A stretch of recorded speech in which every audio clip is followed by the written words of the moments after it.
Hi everybody, welcome back to the channel. Now what we have here is a very nice piece of seasoned elm. It says dimensions 300 by 180 by 130, but it's a lot longer than 300 mil, which is 12 inches.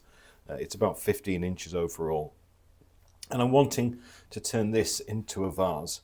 Now those dimensions, 180 by 130, means that it's not square on the sides. It's thinner here than it is on this side. So in order to try and get the most out of this wood, I'm going to splice some wood into it to make it the full width. Now I'm going to splice it with a piece of purple heart. Now that's nearly the right width, so to make this the right width, I'm going to splice this with some walnut and some ebony.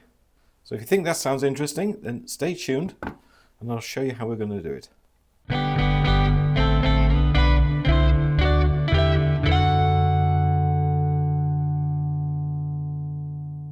Okay, so if you got through the intro music, then you must be interested. So the first step is to take all these pieces here, the purple heart, the walnut and the ebony, and we're going to cut these up and then glue them all together. Okay, we're all about ready to start. First step is to cut up the purple heart to allow us to get this lot in. Now, I would like it spliced in kind of different areas throughout the piece. These are all going to be slightly different thicknesses, which I think will look nice in the striping. Now, with it being a vase, and there's going to be elm before it and behind it, you're only going to see it on the edge, so we have to try and take into consideration how this is going to look when it's turned. So it is going to be a little bit of guesswork, but that's half the fun of the job. So I think initially I'm going to cut this into strips of about 2 centimeters, which is just over 3/4 of an inch, and then take it from there.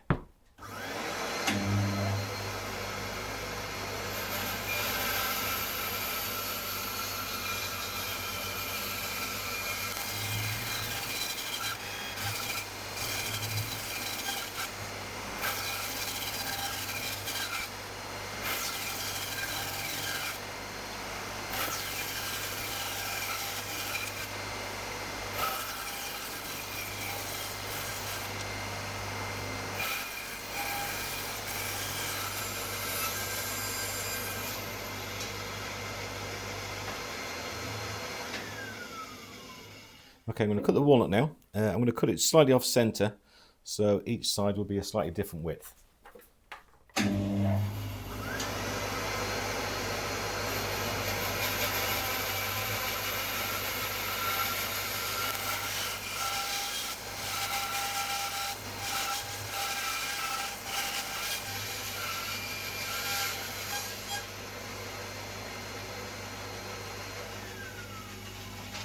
Okay, that's our purple heart cut. Now the last piece, I made a mistake. I flipped it over to cut the edge off, but I accidentally cut it down the middle, and now it's too short. So we're going to have to discard that for the moment, but it will be used for another project. So what we've got so far is 5 pieces, and if we were to splice in our ebony and walnut,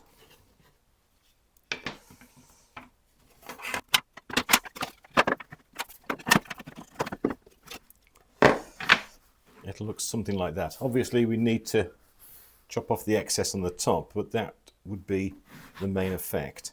Now, our next step for all of these is to go through a planer to even up the surface, but that's going to leave us with a width which is going to be too small for our piece of elm, so we need some more wood. So I'm going to cut up this piece. This is sucupira from South America. It's a wonderful hardwood, and I think this is going to look lovely in here. So I'll make a few cuts of this, we'll get it in here, and we'll see if that'll give us enough wood to cut into the blank.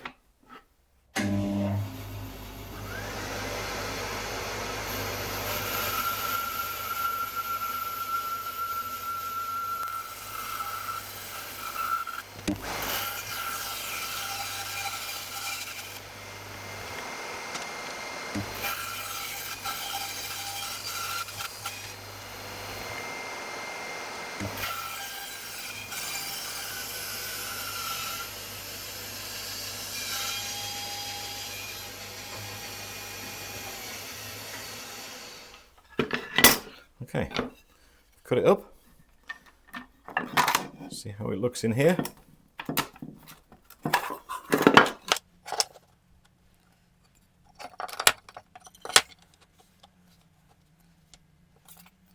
Okay, that's plenty of width, that's good. So that allows us enough wiggle room to put it through the planer, and then we can get them glued up. Right, I'll set up for doing that, and we can come back when we're ready. Okay, this is a fairly new piece of equipment to the workshop. I've been wanting one for quite a while, and the proceeds from our last eBay sales have gone towards the purchase of this. It's the Triton TPT125. It can plane surfaces up to 317 millimeters, which is about 12.5 inches. It's got a 1100 watt motor, which kicks out 1.5 horsepower. I chose this one because Yandel's had it on special offer for about £350, which is excellent value for this machine, because a lot of the places are selling these for well over 400. If you are interested, I will leave a link in the description below. I'm not on any sort of commission or anything like that, but I do like to support the companies that help to support me. Right, so we're going to put all these through so we can give a nice flat surface ready for gluing. Okay, it's quite noisy, so I'm going to be wearing my ear defenders.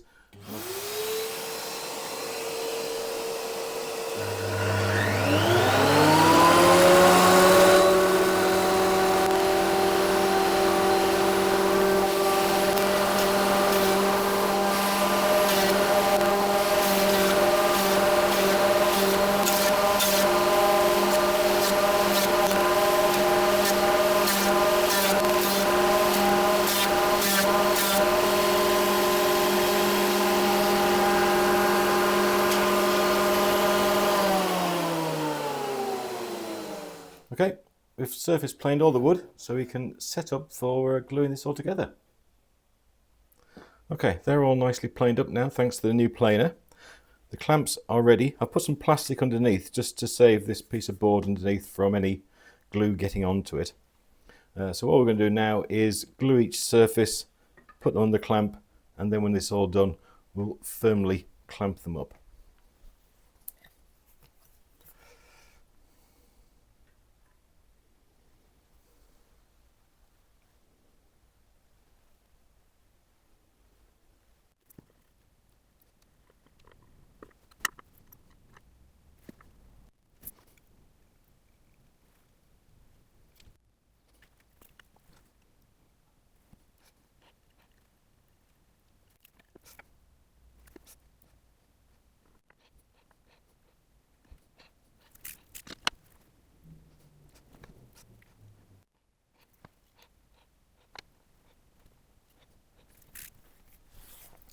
Okay, last piece.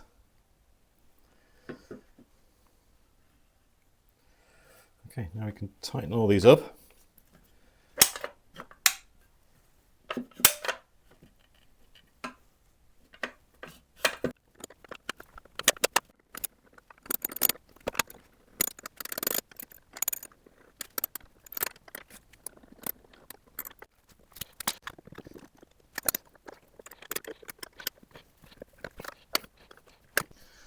Okay, there we go.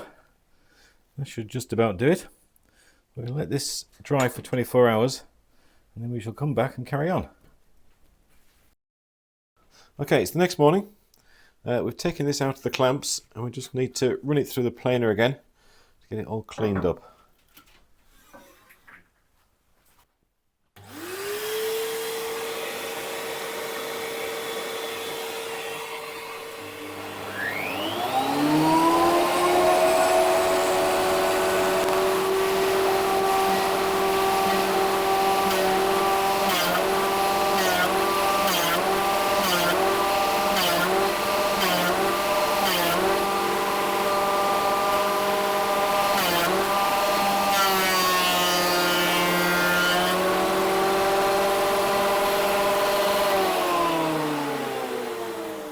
Okay, that's looking very, very good.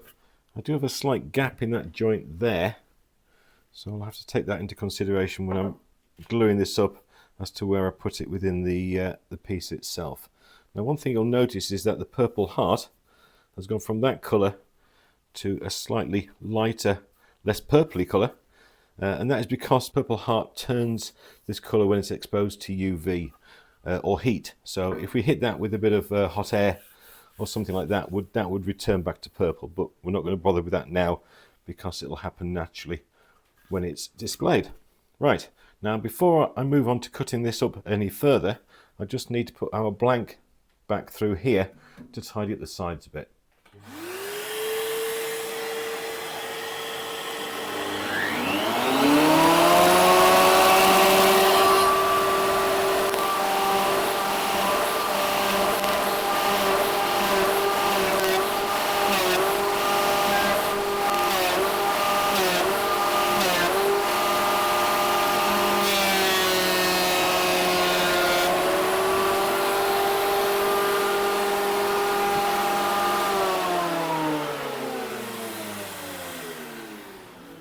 That's done a wonderful job on that. We do have a few cracks on the edges, but I don't think that's going to affect us in the long run. Okay, I've got our piece of elm nicely flattened on both sides, and this is our insert. Now the next step is to run it through the bandsaw again. We need to cut this into 3 and this into 2, because this is going to sit into here in 2 different places.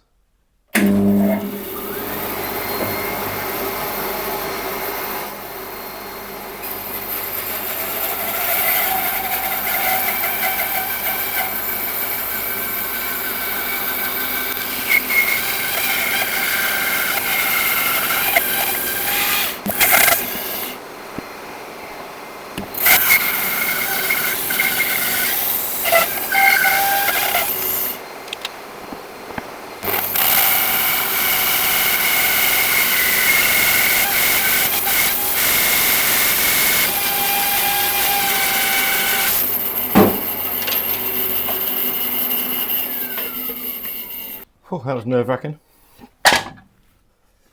Right, that's all my pieces cut, so I'm going to put them back through the planer again and get them all flat. Okay, all our wood's nicely planed and ready for assembly. This is the main elm blank, so we're just going to be putting in these 2 pieces like this, and then when that's all nice and dry, we will turn it. Now I've just been thinking about how the best way to clamp this is. I've got about 7 normal grip clamps which should do it, but I'm just wondering whether or not I'm best off doing it that way or gluing it and stacking it there and then just piling massive amounts of heavy things on top. And to be honest, I don't know which is the best way. I think piling massive amounts of heavy things on top is probably the safest way, so I'll go for that. If you would like to correct me, and if I am doing something wrong, then I really wish you would, then please leave a note in the comments below. Right, one thing before I start gluing up is I've got to figure out any bad bits. Like for instance there, we've got a small split in the glue up, so I want that out the way, so we'll stick that.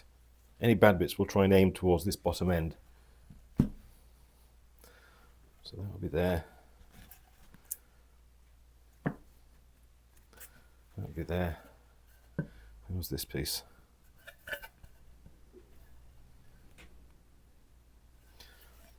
If there is a bad piece, it's around there, so we'll shove that down there.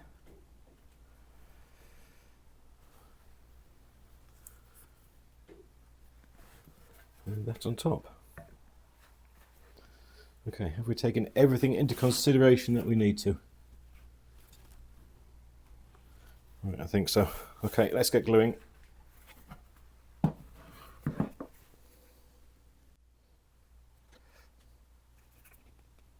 Oh, there's a block.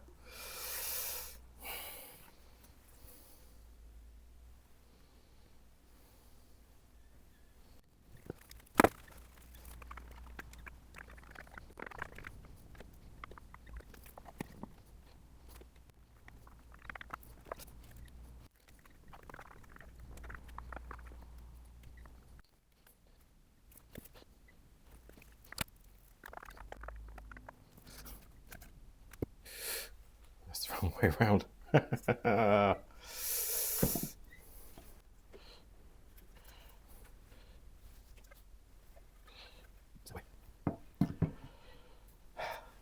It's all going so well.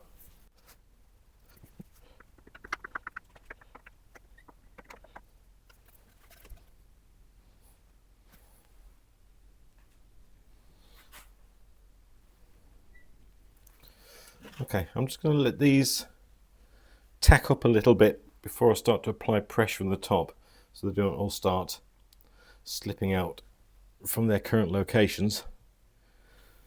Give it about 15 minutes, then I'll come back and put loads of weight on. It's actually about 5 minutes, I think. I don't want to wait too long.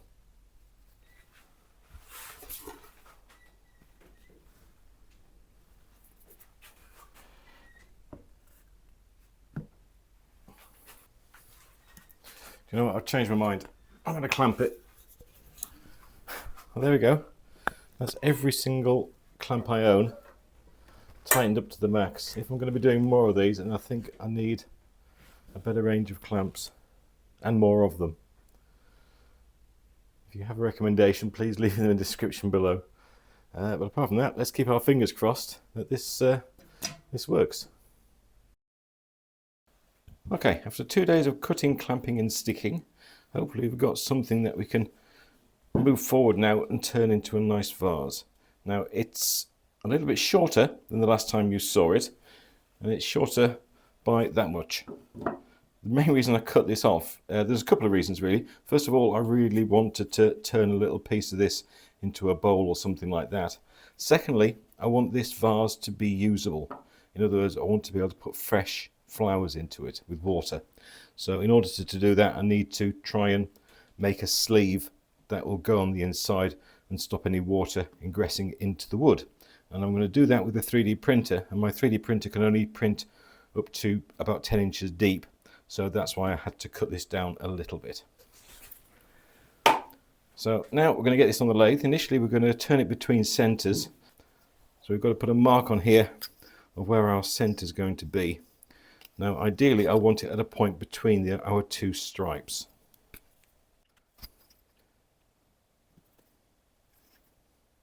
That'll do for that side. And that'll do for that side. Now we've got two little cracks there. These are surface cracks in the wood. I don't know how deep they'll go, but I think I'll use this as the bottom of the piece. Okay, nice and safely on the lathe. We're going to start turning at about 700 RPM. When this gets fully round, we'll be able to pick that up most certainly. Initially starting off with a freshly ground 1-inch roughing gouge. Face shield will be on. And initially, like I said, we're just trying to get this round.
Okay, not quite fully round, but I think we're close enough now to move on to the next step, which is to put a tenon on this end.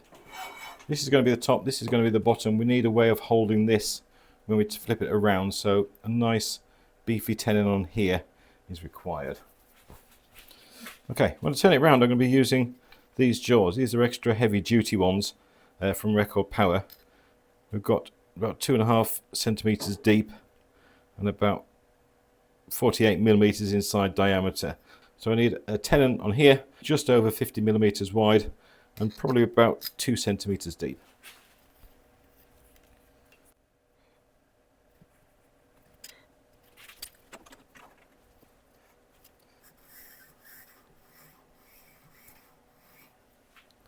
Now there's a few ways you can make a tenon like this. My usual favourites are either with a skew, using a peeling cut, or with a carbide. And I haven't done one with a carbide for a while, so we're going to use it this time.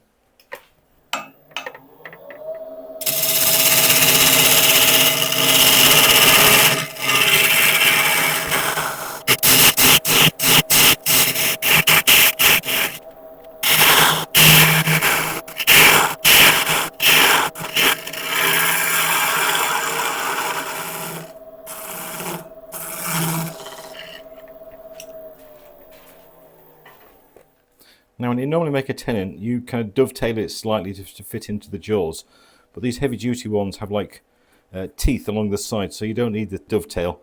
Just a nice straight tenon will be fine. Right, we'll turn this round.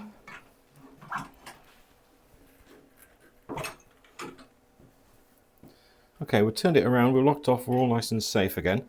Now we need to start planning early on what kind of style we want for this vase. Normally I would kind of free form it, start turning and see what emerges. But because we've got these stripes going through the centre, we need to have a little bit more of an idea. Now as we turn this away, producing our neck of the vase, these stripes we've got will start to filter down the side quite naturally. But what would be nice is if you could see some here appearing on this side, which means that we would need to have the neck coming from somewhere around there. If you can aim for a neck that size, then these pieces, these colours, are going to start filtrating onto this side. So I think initially what I should start to do is to start working up this top bit. We'll forget the bottom for the moment. Start working up this top bit, see how these patterns change, and then take it from there. Okay, turning speed is going to be just over 1000 RPM, and we're going to be continuing with the 1/2 inch bore gouge.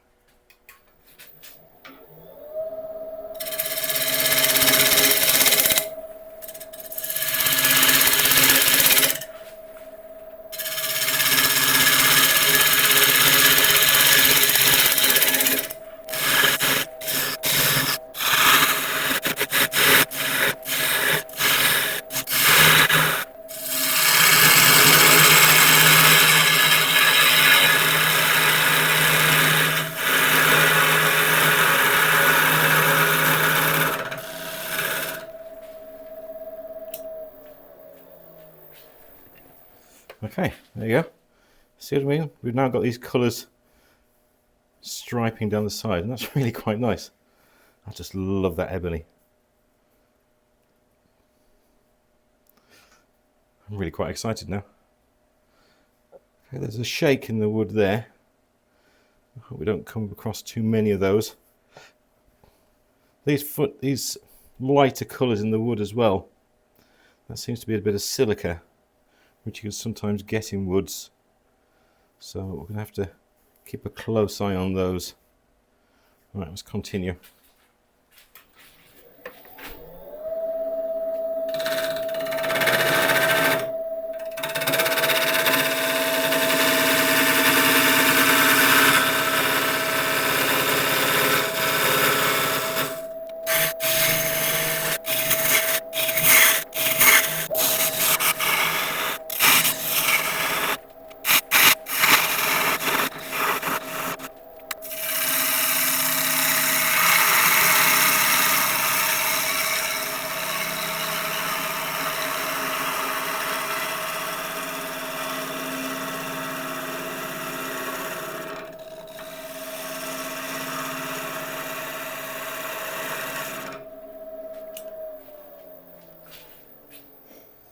Okay, that's what I wanted to see. See, now we've got that curve appearing. That's beautiful. I love that. So now I know that that idea works, and I think that's the right way to go. I'm going to start working on the rest of the shape and see if we can figure out what's going to happen around here to match up with what we want to do on the top.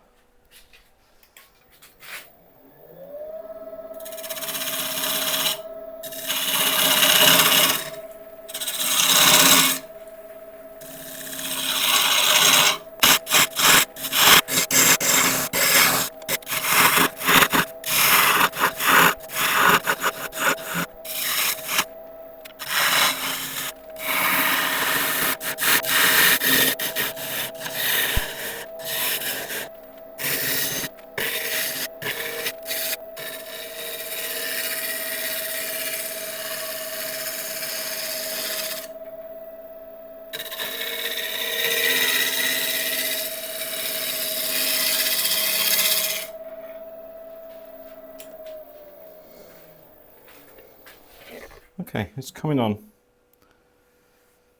I am slightly concerned about the state of some of this elm wood. If I'd only known at the start, I would have hopefully chosen a different piece, but we've got it now. We've come this far, so we can't go back. But I think the width of this side, it can't stay that wide. It's got to go in a bit, so we've got to go in a bit anyway because we've still got a couple of flat spots. But I need to get past this crack and rough area here. That was close to the surface, so I'll just concentrate on that a bit and then figure out how on earth we're going to taper this wider base into a more refined neck.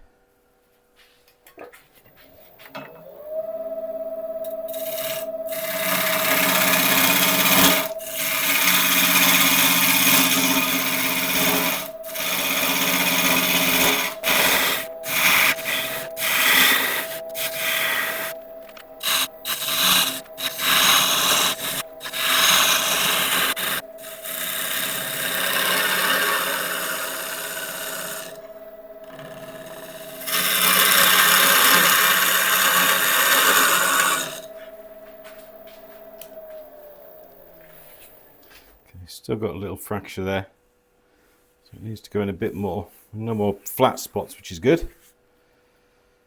I'm just trying to do little bits at a time. I don't want to go too far and waste an opportunity in terms of style with this piece, so we're approaching it a bit with kid gloves just to make sure we don't miss anything.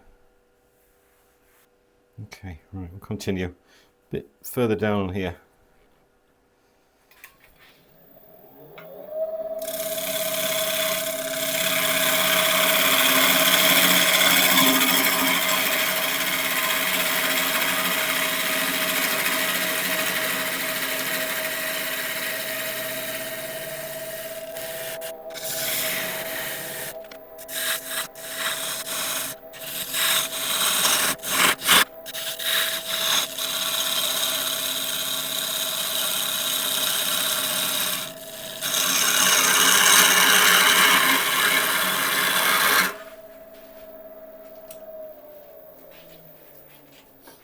Okay, still a fraction there. I think we're very, very close to eradicating it totally. Right, so got a nice curve. I think in order for that to work, we'd have to have the base around there. But I'm happy so far. So now we can start working a bit more on this neck. Right, before we continue, I'm just going to quickly sharpen up again. Okay, all sharpened up again. Quick apology. I was turning my watch on. So that was an oversight on my part, not something I do deliberately.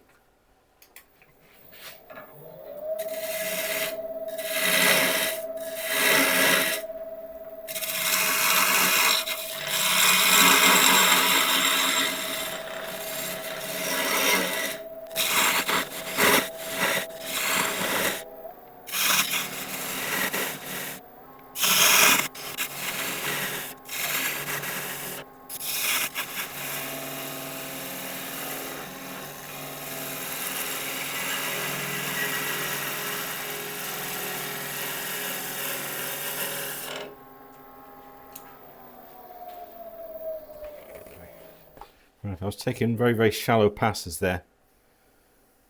I'm really starting to like that. Okay, I think a little bit longer on this narrowness, if that's a word, just to bring this a bit further down. Maybe even go in a bit and then out. Nice taper.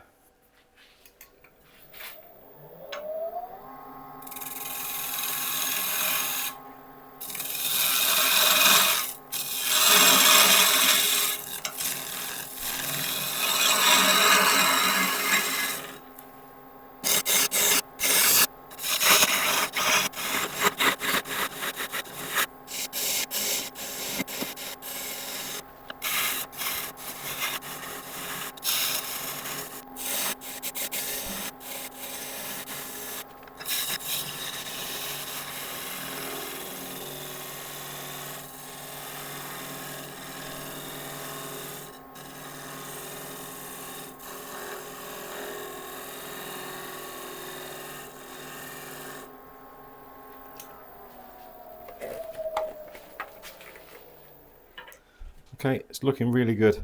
I'm really happy with that neck shape, and it kind of balances with the whole thing now. No, I don't think I'm going to have to part it off there. I can go all the way to the bottom. But as soon as that purple heart is affected by the UV or a bit of heat when it's sanding perhaps, then that's going to absolutely come alive on there. Right, what needs to be improved? Obviously we need to sort out that base.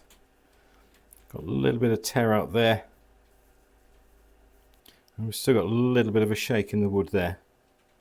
Apart from that, I think that's all we need to do. Oh, by the way, I'm going to be keeping some of these shavings for another project because we've got a bit of purple heart, a bit of ebony and all sorts in there. It's a gorgeous colour, so we'll keep some of this for a future project.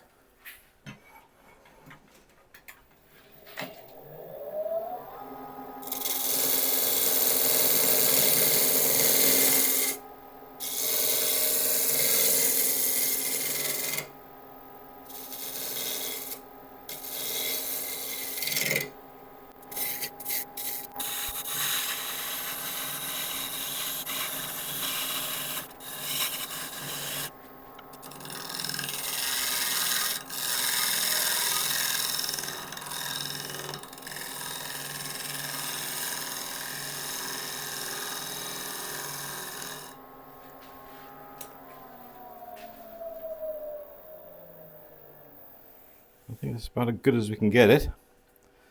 We've still got a slight shake there, but I can feel that when we're sanding. So I shall set up for sanding. I'll let you watch a bit of it, and I'll bring you back when we're done.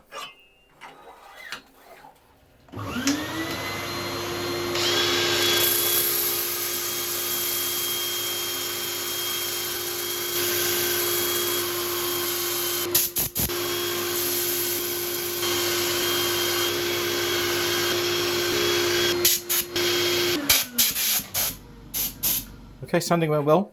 I'm going to leave putting a final finish on to this until we've hollowed out. But I am going to quickly wipe over the surface now with a bit of isopropyl alcohol, just to help clean off any dust and to give us a first indication of how this is going to look with the finish on. That is going to be quite stunning, isn't it?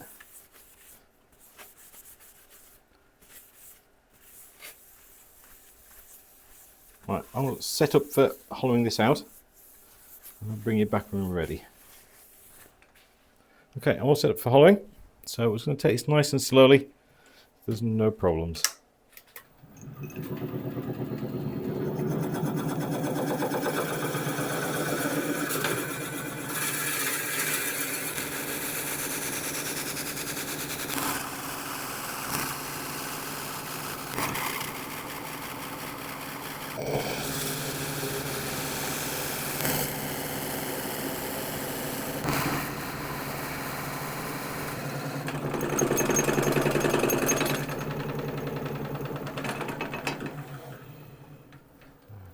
Okay, I think I'm going to leave it there in terms of depth. I'm just under 8 inches, but it's starting to get very, very hot. And I'm worried about it swelling with the heat and starting to crack some of these joints. So I think that kind of depth is good enough to do the job. So we'll just let this cool down a little bit, then I'll sand the inside and also just touch up this edge.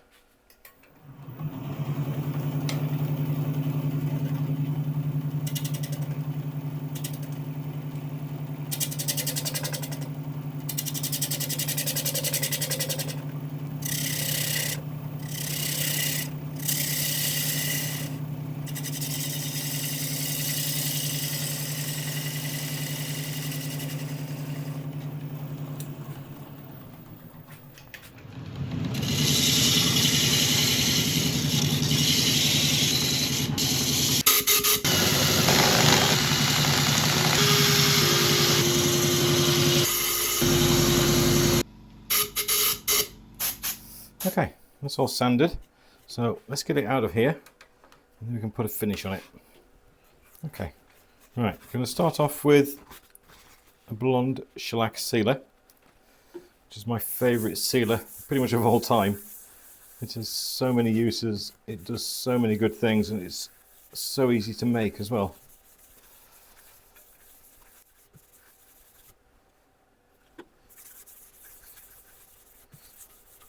That purple heart is already starting to come alive, just from the heat of the sanding. Sorry, from the heat of the hollowing.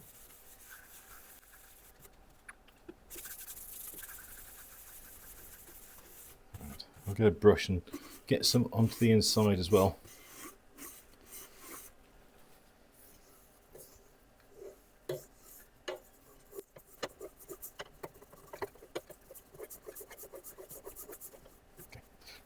Right, we'll let this dry and then we'll come back on with an abrasive paste. Okay, that's all nice and dry, so we'll go on with an abrasive paste. We apply this with the piece spinning, and it just helps to refine the surface and get rid of any fine scratches that may have been left over from the sanding. Because we are rubbing this in when it's spinning, it's always best to wear eye protection, because the last thing you want is some of this grit getting into your eye.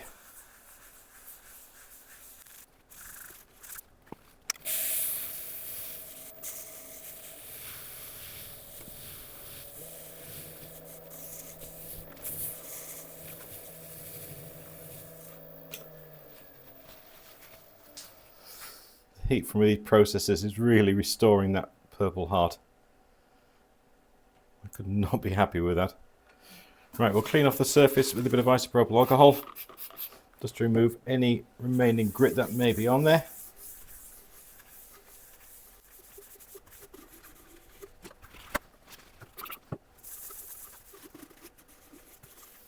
Right, when this evaporates, we'll come back on with the shine juice, I think. It's going to be perfect for this. Okay, it's all nice and dry, so on again with the shine juice. I have used this numerous times before, but if you're new to the channel, and shine juice is just a mix of oil, shellac and isopropyl alcohol, and we apply it with the machine spinning. Get a dry cloth, hold it underneath, drip on the shine juice, and we'll just move it up and down the piece as it's spinning. The heat helps it to cure, and it'll give us hopefully a nice shine finish.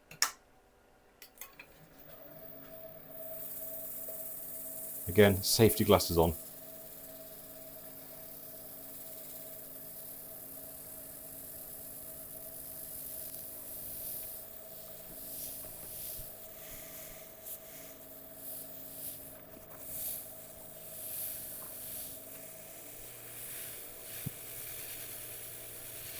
Okay, I'm going to go and print out a sleeve and then we'll see how this looks. Okay, so there we go, all nicely finished. Elm, purple heart, walnut, ebony and sucupira. And despite it taking 3 days of cutting, sticking, gluing and clamping, I am over the moon with the way it's come out. All the joints are nice and tight, which is one of the things I was most scared about. But there's no need to worry, they all came out absolutely beautifully. I think if I was to do it again, I would switch out the sucupira with a lighter wood and try to get some more of this purple heart further down. I think that would look extra special. As I mentioned before, I am going to be using this for fresh cut flowers, so we needed a sleeve making to go inside.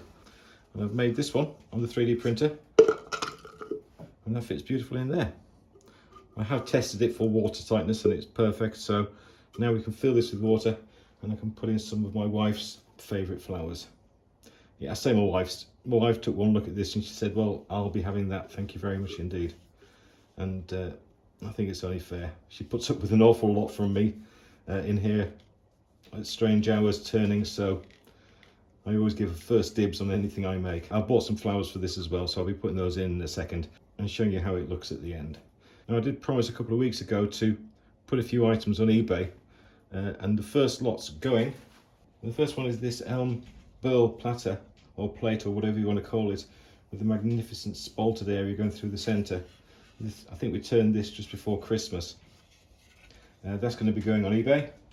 And also the figured maple platter that we also made with the cutout and glue up with the walnut in there as well. I should be listing both of these on eBay. It's going to be a £1 start, no reserve, and it's international shipping as well, so anywhere in the world pretty much can bid for it. All proceeds from the auctions, as usual, will be put back into the channel, and you've seen the kind of thing I spent the money on earlier on when we were planing up all this wood. And it's only because of the generosity of you lot buying my work and watching my videos is that we're able to do things like this. So anyway, that's it for now. If you've enjoyed this video, I'd really appreciate a like and subscribe and all the usual things. And if you could share it as well, then that would be absolutely fantastic. But apart from that, thank you very much indeed for watching. And I'll see you again soon. Thank you.